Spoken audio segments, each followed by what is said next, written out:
Nous en arrivons à la page culture, comme tous les samedis, l'actualité dans le secteur culturel et puis également un invité sur le plateau.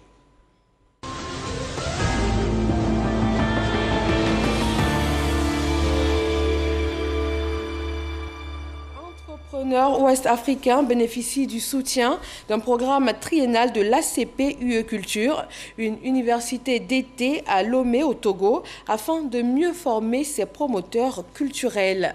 Isaïo.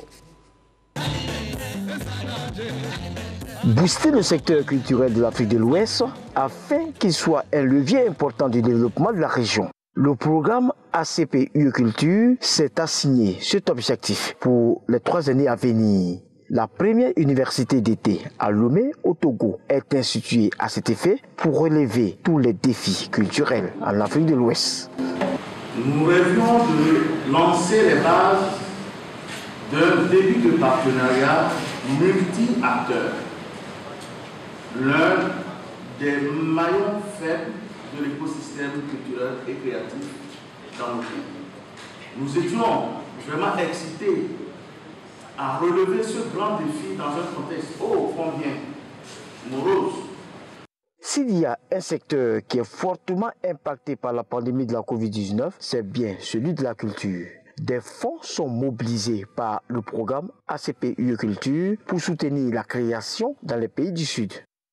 Le renforcement de cette aide culturelle va ainsi permettre la sensibilisation du public. L'éducation artistique et la médiation culturelle, la compréhension des enjeux actuels et le développement de l'esprit critique et de la citoyenneté, en particulier pour la jeunesse. La culture est de plus en plus considérée comme un moteur de croissance économique. Cette aide, selon les participants, va favoriser la création. Avec la création de l'écosystème autour de tous les artistes, autour des structures culturelles, avec le réseautage qu'on va mettre en place, et ça va aller. La représentante du ministère de la Culture et du Tourisme salue cette coopération Nord-Sud pour le rayonnement culturel de la région. Cet événement constitue l'aboutissement d'un travail collectif considérable entrepris par des acteurs privés du secteur culturel et créatif du Togo, et j'ose croire qu'il sera à la hauteur de leur ambition. Le secteur culturel constitue un secteur à fort potentiel. 11 pays de l'Afrique de l'Ouest prennent part à cette première édition de l'université d'été à Lomé au Togo. Plus de 4 milliards de francs CFA sont débloqués pour la gestion des projets culturels dans l'espace ouest africain. Plus de 2 milliards seront directement gérés par les structures africaines. Le peuple Atchan, par la célébration du Fatchoué, perpétue le passage de la jeunesse à l'âge adulte. À Elokate, village Atchan, les Tchagba ont passé leur test de maturité. Ils sont aptes à prendre la parole et par extension diriger les affaires du village. Voyage dans la culture Atchan avec Franck Quadio. Ils sont dans la ligne pour la prise de pouvoir à Elokate, un pays Atchan. Ces guerriers représentent les différentes catégories d'âge de la génération Tchagba. Après les Doubo, il y a quelques années, c'est au tour des Tchagba de célébrer la Fatchoué, le test de maturité. Ces hommes et femmes, désormais aptes à diriger. Des promus fiers d'entrer dans la cour des grands, des hommes et aussi des femmes. L'une d'entre elles trancha dans le décor, c'est la ministre de la Culture, Arlette Badunguessan, adoptée comme membre entière. D'abord, remercier tout le village d'Elokate. Il faudrait que nous restons unis, que nous restons sages, que nous restons matures pour maintenir la paix au niveau du village et aussi au niveau de la Côte d'Ivoire. Une fête qui se veut un moment de partage. L'homologue sénégalais, invité spécial de cette célébration. Ça prouve encore une fois, en Afrique, nous avons des exemples à donner, nous sommes pacifiques dans l'organisation de nos sociétés. En tout cas, c'est avec satisfaction que je quitte ici. Être des hommes de décision pour mieux porter la cohésion, la recommandation du parrain. Chers frères et sœurs promus de ce jour, vous êtes donc des hommes matures. Il vous appartiendra au nom de cette maturité, d'avoir en vous la justesse. Au nom de l'organisation des fils du village, Barthélemy Agré-Nobou a fait profession de foi. La Fatchoué reste un pays atchant, un modèle d'affirmation de l'unité traditionnelle.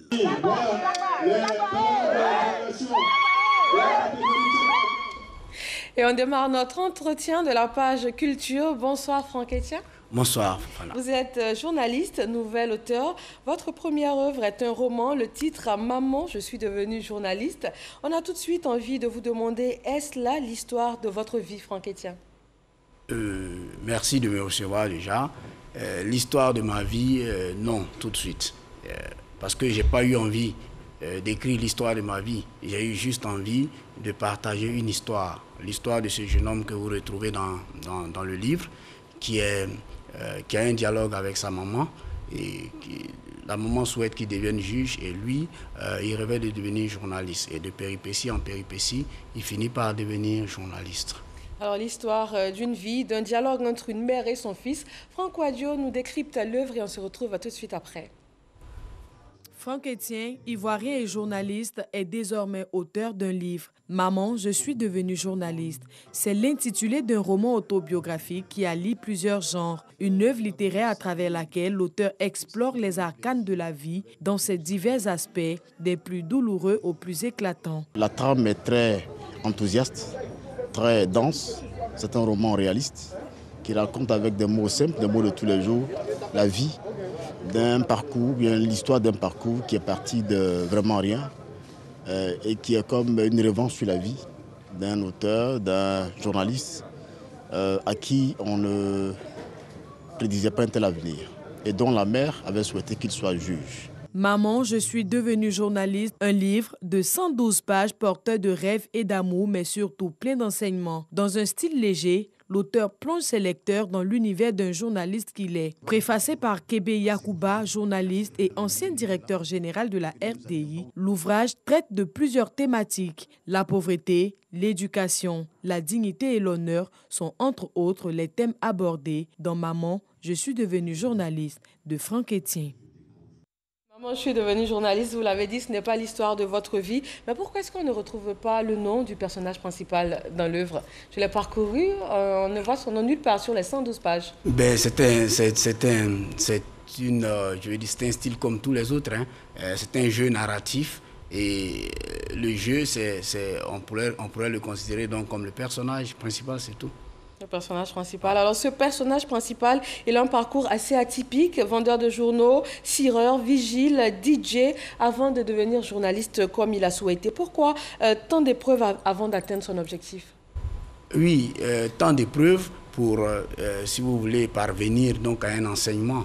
Le travail, l'abnégation, se fixer des objectifs, les atteindre, se donner tous les moyens pour atteindre ces objectifs et surtout dire que ce qui est le plus important dans la vie d'un jeune, ce n'est pas l'insertion professionnelle, mais c'est plutôt l'insertion sociale.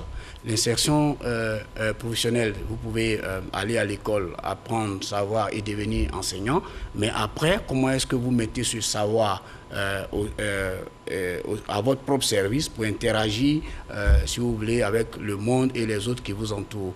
Et donc ce parcours-là ressemble à un parcours initiatique qui amène le jeune homme donc, sur certains sentiers qui sont, comme je le dis, si on regarde les quartiers dans lesquels il a évolué, à Tekoubé, à Djamé, Yopougon, et qui amènent donc dans des sentiers qui sont à la lisière, si vous voulez, de la délinquance. Mais finalement, il ne succombe pas, il ne cède pas à la tentation de devenir délinquant. Il reste focus sur l'école pour aboutir à ses fins.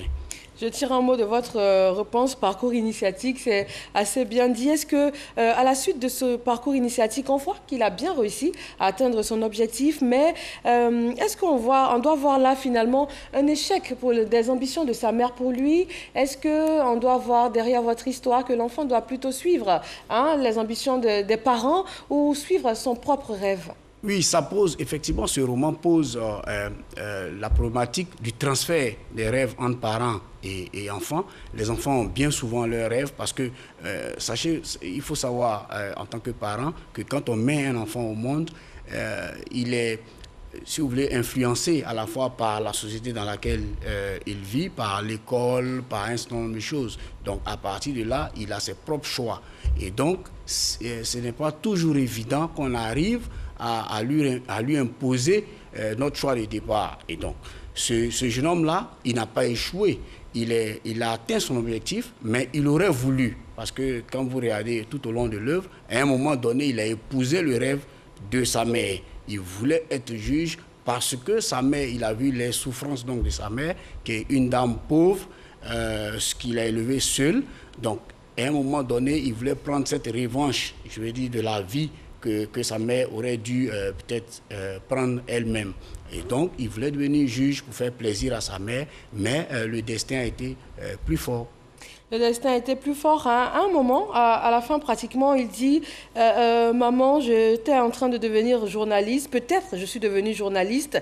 Hélas, pardonne-moi s'il te plaît. » Est-ce un regret? Non, pas forcément un regret. Pas forcément parce qu'il dit « Hélas, je suis devenu... » Oui, pas forcément un regret, mais je le disais tantôt, à un moment donné, il a épousé le rêve de sa mère. À un moment donné, il voulait devenir juge. Et si vous parcourez le roman, vous allez voir que à plusieurs occasions, il a fui le journalisme. À plusieurs occasions.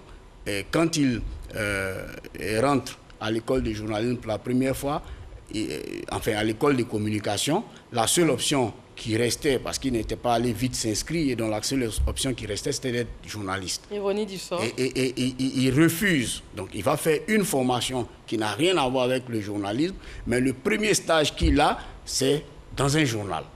Et il y va comme correcteur. Donc il s'est dit, c'est un tremplin. Voilà, pour un moment, et puis après il va se retrouver ailleurs. Mais finalement, de fil en aiguille, il finit par mordre à la maison, il accepte le destin qui s'impose à lui, et donc il demande pardon à sa mère de n'avoir pas réalisé ses ambitions à elle, mais d'avoir quand même atteint ses ambitions à lui avec plaisir. Parce que quand vous le voyez citer les noms de ceux qu'il rencontre dans le milieu, des aînés qu'il rencontre dans le milieu, il le fait avec beaucoup de passion, beaucoup d'amour. Mais par sa très très forte envie de réaliser les ambitions de sa maman qu'il a élevée toute seule, qui s'est battue pour la réussite de son fils, on voit que vous mettez en avant le concept de la monoparentalité. Quel est le message derrière? Le message derrière, c'est que ce n'est pas une fatalité. Ce n'est vraiment pas une fatalité, surtout pour nos mamans, de se retrouver seules à élever leurs enfants. Souvent, dans bien de reportages à la télé, on voit dans les marchés les mamans qui témoignent toujours, soit elles sont veuves et qu'elles sont seules à élever leurs enfants et elles appellent souvent l'État et d'autres personnes au secours. Et il faut leur dire simplement que ce n'est pas une fatalité et qu'avec un peu d'effort, on peut y arriver. De l'effort pour y arriver. De l'effort, vous en avez également fourni pour écrire cette œuvre qui est à plus de 1000 ventes en un mois. Votre éditeur nous l'a dit, c'est un best-seller dans son écurie. Comment vous expliquez cela? À un moment surtout, on voit que la lecture est en perte de vitesse quand même. Mais d'abord, pour le croyant que je suis, je vais dire que c'est Dieu. C'est Dieu d'abord qui est le moteur. Mais ensuite, pour l'intellectuel, on va trouver peut-être deux raisons.